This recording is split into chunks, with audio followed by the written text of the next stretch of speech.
Hi guys, namaste. In today's video, I wanted to talk about the self-administered COVID test that is available at many CVS and Walgreens location through their drive-thru facilities. And I also wanted to talk about some of the steps that you can do prior to traveling internationally, especially to India. Both Marina's mom and my mom traveled to India last week. So there's a couple of steps that you can take prior to boarding the flight that will make your experience a little bit more smoother during this very chaotic times. Again, if you are traveling internationally, it is always good to check with your destination country and also the airlines that you'll be taking as to what restrictions or requirements that they have. I know anybody traveling to India can take the RT-PCR test from CVS 96 or 72 hours prior to their departure. Again, check with the airlines and the country of your destination, and then there's a couple of more steps involved so that you could be exempted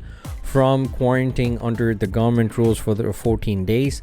But without wasting any further time, let's get started.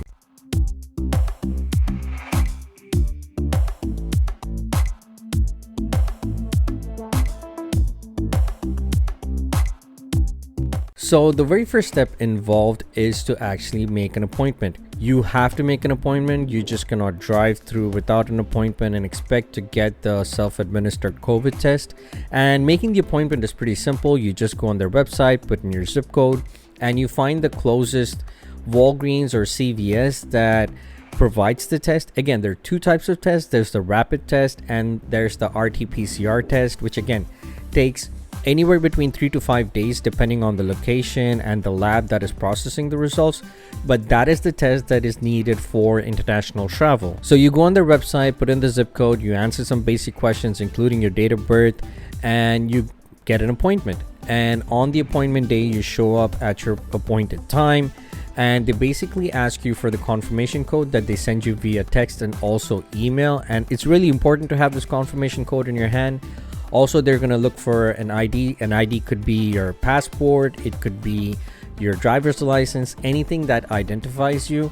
And the last thing that they're going to need is your date of birth. So once they have this information, they're basically going to give you a brown package which has in Ziploc bags different items. The most important item is going to be this little vial that has a liquid in it, and also the swab. So I went to the CVS drive-thru on two different occasions. So the first time was with Marina's mom, and the second time was my dad and myself.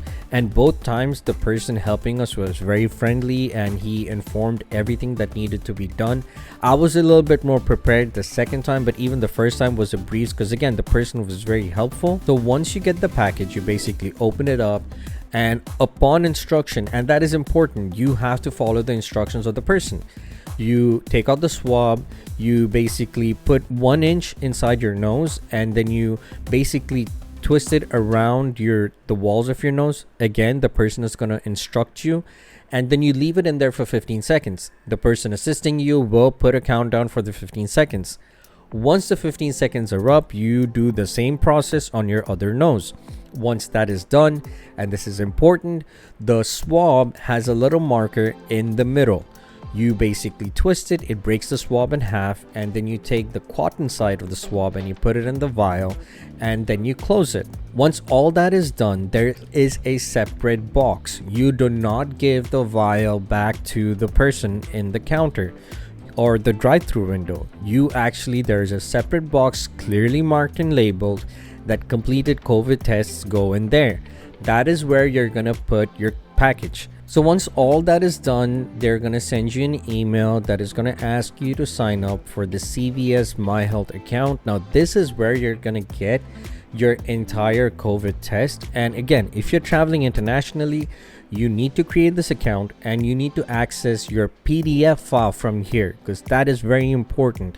You need to have that PDF file with you. So again, the test takes anywhere between 3 to 5 days, and depending on the airlines and again your destination country. Again, consult your airlines and also consult your destination country.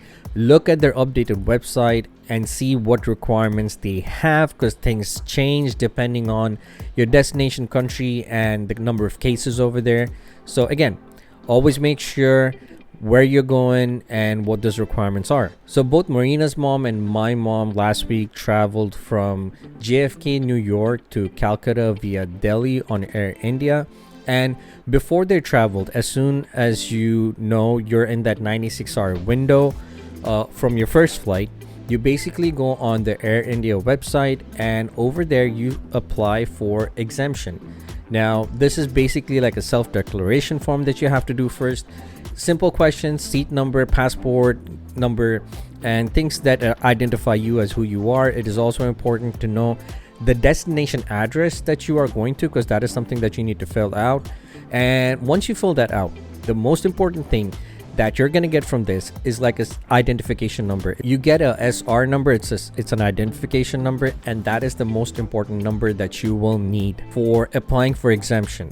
Once you have your COVID test, you're going to go and apply for exemption. Now, the exemption is because you don't want to be tested when you are in Delhi or Bombay, because some airports are providing COVID tests. Though those COVID tests take anywhere between 4 to 8 hours, you have to pay around 4,000 to 4,500 Indian rupees.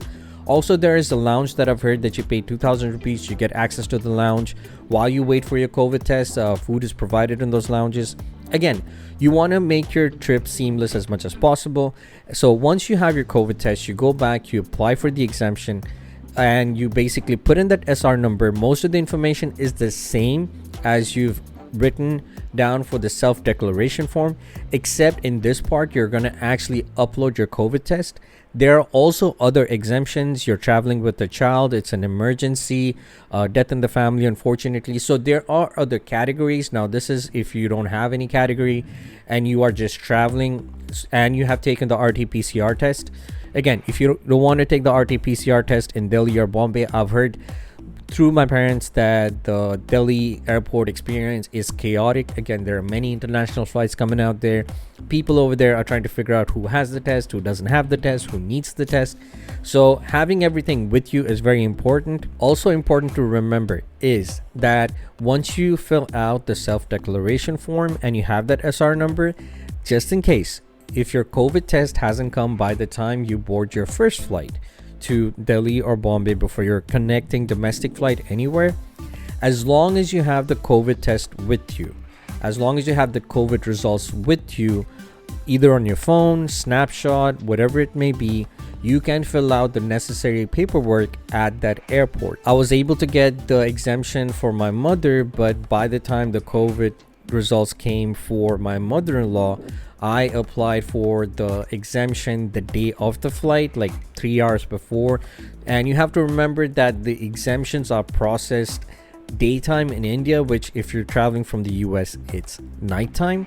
So again, it takes about 24 hours. So again, she had it in PDF. I emailed it to her and I downloaded it on her phone. When she went to Delhi, she showed it. She just filled out a couple of forms and done. So I hope this video helps you guys answer some questions. If you have any further questions, feel free to leave a comment down below. I can ask my parents, I can ask our mothers and see what their experience was in particular cases. I also have another friend traveling from here to Delhi and from Delhi to Nagpur. So again, there's a different experience. I know there were no connecting flights. Like when my parents checked into JFK, they could only see the flight from JFK to Delhi, and the flight from Delhi to Calcutta, even though it was confirmed, they were asked to reconfirm it once they reached Delhi, because at Delhi they are again looking at passengers as to who has what, and there wasn't any connecting flight from Delhi to Calcutta that was available for our mothers. So the airlines had put them up in a hotel. On the next day they flew from Delhi to Hyderabad, waited for 4 hours, and then caught another flight from Hyderabad to Calcutta. So again, depending on where you're going, your experiences might be different. Again, it is very important that you check what the requirements are, not just of the country, but also of the first port of entry into India. Most likely it's going to be Delhi or Bombay, because these are the two airports that are providing for COVID tests. Again, those tests take anywhere between 4 to 8 hours. It's going to cost you money when you do that. But again, that is a good option to have on the table just in case if you're traveling last minute or your test results are not in hand, or there might be other issues. It's really good that the Indian government is taking the step in providing this. And it is also important to check the requirements of the state that you're going to, the home state, your final destination state. I know there are certain states that have further requirements. So again, it is always good to have that RT-PCR test done, because from what I've seen, that is the baseline requirement to be exempted from the 14 days government quarantine.